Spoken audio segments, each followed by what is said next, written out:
आप सभी का स्वागत है बिहार इन्फो यूट्यूब चैनल पर। और आज के इस वीडियो के माध्यम से जानेंगे वीर कुंवर सिंह विश्वविद्यालय आरा का स्नातकोत्तर नामांकन सत्र 2024 से 2026 का। विश्वविद्यालय थर्ड मेरिट लिस्ट जारी कर दिया है और थर्ड मेरिट लिस्ट के अंतर्गत जितने भी छात्रों का नामांकन अपडेट हुआ है, इसके साथ ही बहुत सारे छात्रों का थर्ड मेरिट लिस्ट जारी होने के बाद भी नामांकन अपडेट अभी तक नहीं हुआ है। उसका कारण है छात्रों का रिजल्ट नॉट क्वालिफाइड, और नॉट क्वालिफाइड के साथ साथ क्वालिफाइड भी है तो उनका जो मार्क्स है कट ऑफ से कम है। अब हम इस वीडियो के माध्यम से जानेंगे, आज अंतिम तिथि था 10/9/2024, लेकिन बहुत सारे छात्रों का यदि डॉक्यूमेंट वेरिफिकेशन नहीं हुआ है तो विश्वविद्यालय डेट इसको 2 दिन तक बढ़ा सकता है, क्योंकि देखा गया है कि आज पीजी नामांकन में बहुत सारे छात्रों का दिक्कत का सामना करना पड़ा, क्योंकि पीजी एग्ज़ाम चल रहा है थर्ड सेमेस्टर का, और थर्ड सेमेस्टर में बहुत सारे छात्रों ने एग्ज़ाम सेंटर पर बवाल किए हुए थे, जिसके कारण पीजी नामांकन का जो अपडेट है आज नहीं हो पाया है। हम इस वीडियो के माध्यम से जानेंगे कि सबसे पहले जिनका नॉट क्वालिफाइड है और क्वालिफाइड है उन सभी छात्र छात्राओं का जो नामांकन है इस बार होगा कि नहीं होगा, आपको हम चले इस वीडियो के माध्यम से विस्तार से जानते हैं। सबसे पहले आपको स्नातकोत्तर पोर्टल पे क्लिक कर देना है। स्नातकोत्तर पोर्टल पे क्लिक कर देते हैं तो आपको आना है नीचे। यहाँ पे ये तमाम जानकारी आपके दिए हुए निर्देश नॉट क्वालिफाइड छात्रों के लिए था, और जितने भी छात्र क्वालिफाइड कर चुके हैं वो छात्र आएंगे यहाँ पे व्यू कटअप पे। चलिए व्यू कटअप पे क्लिक करते हैं यहाँ पे, और व्यू कटअप को करते हैं तो आपके सामने ये तीसरा कटअप लिस्ट आपके सामने दिख रहा है। जैसे कि मान लेते हैं कि हिंदी सब्जेक्ट है, सबसे पहले इंग्लिश से शुरू करते हैं। देखिए इंग्लिश में यहाँ पे देखा जाए तो सबसे पहले आप लोगों का जो कैटेगरी है UR, EWS, BC1, BC2 और SC ST, ठीक है। ये गौर करने वाली बात है कि यहाँ पे जब आपका सब्जेक्ट दिख रहा है, यहाँ पे आपका डिपार्टमेंट कॉलेज दिख रहा है, तो कॉलेज के सामने कुछ यहाँ पे ब्लैंक दिख रहा है। इसका मतलब क्या है ये जान लीजिए। सबसे पहले मान लेते हैं कि UR से यहाँ पे 5 सीट था, इसमें भी 5 सीट है, इसमें भी 5 सीट है और इसमें भी 5 सीट है, ठीक है। EWS से यहाँ पे 2 सीट है, 2 सीट है, इसमें भी 2 सीट है, 2 सीट है। इसके बाद इसमें BC2 में यहाँ पे 5 सीट है, 5 सीट है, यहाँ पे 5 सीट है, 5 सीट है, ठीक है। आप लोग गौर कीजिएगा, थोड़ा सा एक उदाहरण के तौर पे आपको हम बता रहे हैं। इसके साथ ही आपको यहाँ पे चलना है, यहाँ पे तमाम जानकारी, जैसे कि यहाँ पे 5 सीट, हर में 5 सीट हम मान लेते हैं, ठीक है। और SC ST मान लेते हैं एक सीट है यहाँ पे, ठीक है, एक सीट है, ठीक है, मान लिया। अब ये टोटल काउंट किया जाएगा तो आपको पता चलेगा कि डिपार्टमेंट में से लेकर कॉलेज तक टोटल इतना सीट है। जैसे कि ये 25, 50, 75, और ये काउंट किया जाए तो लगभग मान लीजिए कि 100 सीट है टोटल। पूरा जितने भी विश्वविद्यालय आपके सीट बांटे हैं कॉलेज वाइज या डिपार्टमेंट वाइज, मान लेते हैं कि टोटल सीट है। यहाँ पे खाली है तो खाली का मतलब क्या हुआ ये सबसे पहले जान लीजिए। खाली का मतलब ये हुआ कि डिपार्टमेंट में हिंदी, यहाँ पे इंग्लिश से सीट जो है सब खत्म हो गया है। एक बात गौर कीजिएगा फिर से, जैन कॉलेज में UR का मतलब कि जनरल वाले छात्रों का सीट यहाँ पे ख़त्म हो गया है, और बहुत सारे छात्र बोल रहे हैं कि हमारा इंग्लिश है और UR है, हम सीट नहीं है। तो एक बात गौर कीजिए कि आप UR हैं और जैन कॉलेज है तो आपका यहाँ पे सीट 0 हो गया है, तो कहाँ से लिस्ट में नाम आएगा? नहीं आएगा। अब महाराजा कॉलेज में सीट खाली था तो इसका कटअप बनाकर यहाँ से दे दिया कि 101 कटअप वाले का यहाँ पे महाराजा कॉलेज में उठाया है, ठीक है। शांति जन प्रसाद सासाराम में सीट खाली था तो यहाँ पे बताया। अब रहा कि EWS से, तो EWS में 2-3 सीट रहता है जो फर्स्ट सेकंड में बुक हो गया, और बुक हो गया तो EWS का सीट जो है ख़त्म हो गया। तो EWS का सीट ख़त्म हो गया तो यहाँ पे 0 दिखा रहा है, यानी कि थर्ड लिस्ट में EWS का नाम आया ही नहीं है। बात समझिए। अब BC1 के छात्रों का डिपार्टमेंट जैन और महाराजा कॉलेज में आया है, लेकिन शांति प्रसाद जैन में थर्ड लिस्ट में BC1 का सीट था ही नहीं।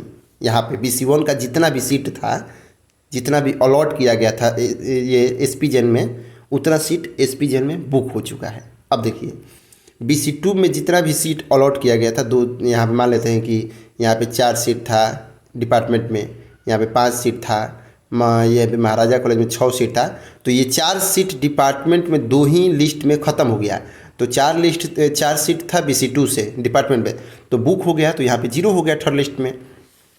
महाराजा कॉलेज में 6 सीट था, यहाँ पे मान लेते हैं, तो 6 सीट था, तो महाराजा कॉलेज में क्या है 1 लिस्ट और 2 लिस्ट में जाकर ये BC2 का सीट जो है फुल हो चुका है। खाली स्थान का तो मतलब आप लोग समझ गए होंगे। अब देखिए ये रहा इंग्लिश का। अब लेकर चलते हैं हम हिस्ट्री का। यहाँ पे हिस्ट्री पर क्लिक कर दिए और यहाँ पे हिस्ट्री का देख सकते हैं कि अभी कट ऑफ कितना जा रहा है।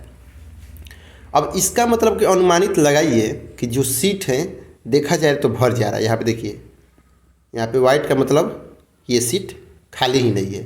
कहाँ कहाँ सीट खाली है आप देख सकते हैं। EWS के छात्र होंगे तो उनको तो छोड़ देना है कि अब देख रहे हैं कि सीट एकदम खाली चल रहा है। और ये कॉलेज का लिस्ट डाले होंगे, देखिए ये कॉलेज का लिस्ट डाले होंगे तो कुछ अनुमान हो सकता है, लेकिन थर्ड लिस्ट तो ख़त्म हो गया। अब इसके बाद क्या होगा और क्या करना है आप सभी को, ये जानकारी हम आपको बता देते हैं। एक बार लेकर चलते हैं। बहुत सारे छात्र जूलॉजी पर टकटकी लगाए हैं कि जूलॉजी के नामांकन हो जाए यहाँ पे, तो जूलॉजी वाले छात्र भी देख लीजिए कि आपका डिपार्टमेंट में जनरल से सीट खत्म हो गया है। EWS ले BC1 से सीट खत्म हो गया है।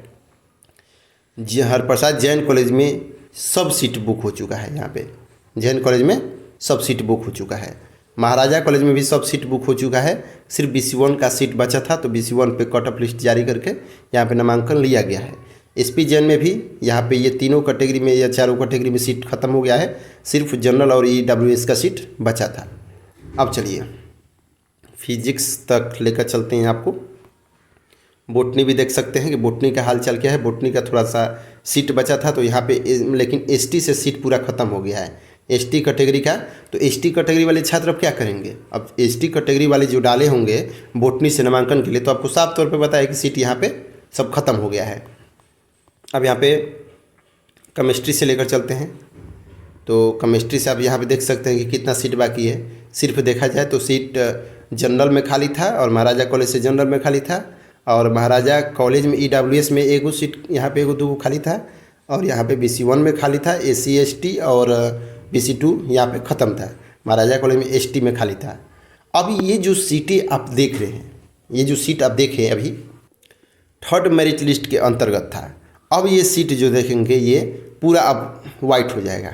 अब ये पूरा वाइट हो जाएगा। अब रहा कि अब एक दो सीट जैसे कि यहाँ पे मान लेते हैं कि 5 सीट था और थर्ड मेरिट लिस्ट जारी किया विश्वविद्यालय। तो थर्ड मेरिट लिस्ट जारी किया, 5 में से 4 नामांकन हुआ, तो 1 सीट बच गया। यहाँ पे गौर कीजिएगा एक बार और इस बात को। और यहाँ पे महाराजा कॉलेज में 10 सीट पर नामांकन हुआ। थर्ड लिस्ट में 10 सीटों पर मेरिट लिस्ट जारी किया विश्वविद्यालय, और 10 लिस्ट में सिर्फ कितना नामांकन हुआ, 8 नामांकन। तो टोटल यहाँ पे कितना सीट खाली है, 2 सीट। मान लेते हैं कि 2 सीट यहाँ पे खाली हो गया, 1 सीट यहाँ पे खाली हो गया, शांति प्रसाद में यहाँ पे 1 सीट खाली हो गया, और यहाँ पे SC ST में 1 सीट खाली हो गया, यहाँ पे 1 सीट खाली हो गया। तो अब काउंट कीजिए, 1 2 3 4 5 6। अब बोला जाएगा कि केमिस्ट्री से 6 सीट खाली है, लेकिन 6 सीट खाली है तो अब करना क्या है, अब 6 सीट पर स्पॉट नामांकन करा देगा विश्वविद्यालय। स्पॉट नामांकन में यही होगा कि पहले आओ और पहले